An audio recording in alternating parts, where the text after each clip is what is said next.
भारतीय पुराण साहित्य अत्यंत विस्तृत है। मानव जीवन का ऐसा कोई क्षेत्र नहीं जिस पर पुराणों में विचार न किया गया। पुराणों में भारत की शाश्वत आत्मा का सत्य निहित है। इनका अध्ययन के बिना भारतीय जीवन के यथार्थ स्वरूप को नहीं जाना जा सकता। पुराण में आध्यात्मिक, आधिदैविक एवं आधिभौतिक सभी विधाओं का विशद वर्णन है। लोक जीवन के सभी पक्ष इसमें अच्छी तरह से कहे गए हैं। ऐसा कोई ज्ञान विज्ञान नहीं, मन मस्तिष्क की ऐसी कोई कल्पना अथवा योजना नहीं, मनुष्य जीवन का ऐसा कोई अंग नहीं जिनका उल्लेख पुराणों में न हुआ हो। जिन विषयों को अन्य माध्यमों में समझने में कठिनाई होती है, उन्हें बड़े रोचक ढंग से सरल भाषा में आख्यान आदि के रूप में पुराणों में वर्णित किया है। पुराण वास्तव में कोई तिलिस्म नहीं है। अनेक स्वयंभू विद्वान इसको सिद्ध करने का प्रयत्न करते हैं।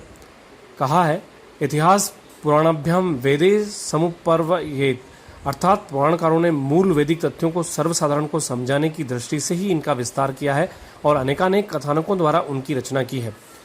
पुराण वेदों की आत्मा है। पुराणों में वही सब कुछ है जो वेदों और उपनिषदों में है।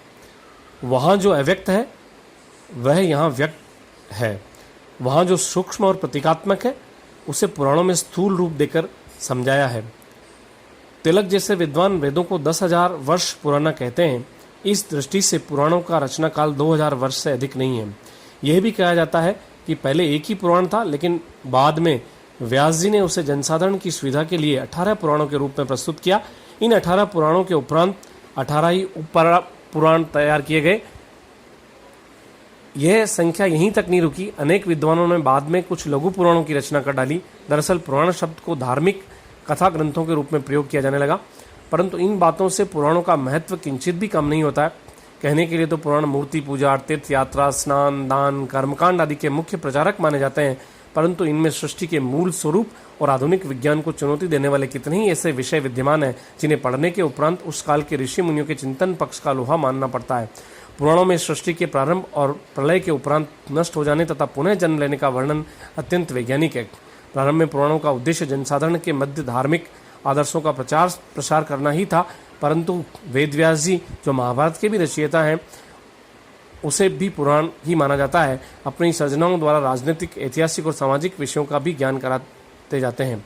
जब पुराणों पर विहंगम दृष्टि डाली जाती है तो ऐसा प्रतीत होता है कि पुराण किसी एक दृष्टिकोण से नहीं रचे गए।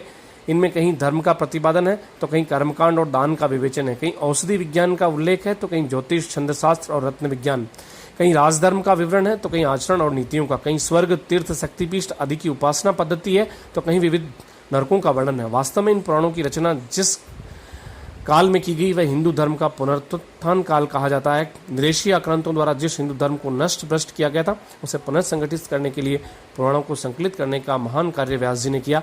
इनमें लौकिक धर्म विधाओं का प्रतिपादन करने, मानव आत्मा के आध्यात्मिक लक्ष्य को पूरा करने की प्रेरणा दी गई है। वर्तमान पुराण वास्तव में एक समय में एक व्यक्ति के द्वारा नहीं रचे गए। उनमें जो कथाएं प्राप्त होती है उनका समय अलग अलग कालों से है।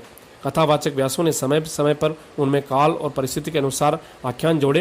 ये धार्मिक और आदर्शमय आख्यान जनश्रुतियों के माध्यम से परंपरा से चले आ रहे। इन आख्यानों द्वारा विभिन्न देवी देवताओं की उपासना को प्रधानता दी गई है। पुराण चाहे जिसने भी रचे हो, उनका लक्ष्य सर्वसाधारण में धार्मिक भावनाओं को जागृत करना, उन्हें चिरकाल तक जीवित रखना। उन धार्मिक भावनाओं द्वारा ही धर्म के प्रति दृढ़ आस्था, आचार विचार, सामाजिक व्यवहार, व्यक्तिगत सदाचार आदि की जनोपयोगी शिक्षा देना भी था। भारतीय संस्कृति और सभ्यता की सुदीर्घ परंपरा का सांगोपांग वर्णन इन पुराणों में प्राप्त होता है।